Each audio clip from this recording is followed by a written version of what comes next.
ভাত, পটল ভাজা,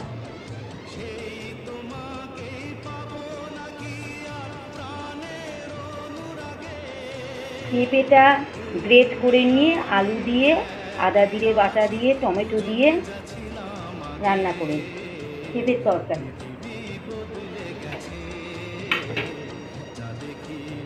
মুগের ডালটা ভেজে ভাজা মুগের ডাল, আলু পোস্ত, আর পোস্তটা বেটে নিয়ে একটুখানি কাঁচা তেল নুন লঙ্কা দিয়ে একটা অ্যালুমিনিয়ামের বাটিতে করে একটু শুকনো শুকনো করে নেড়ে নিয়েছি। এটা বাটি পোস্ত। বাটি পোস্ত,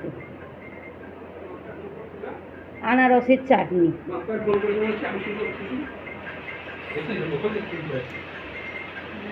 লেবু, লঙ্কা।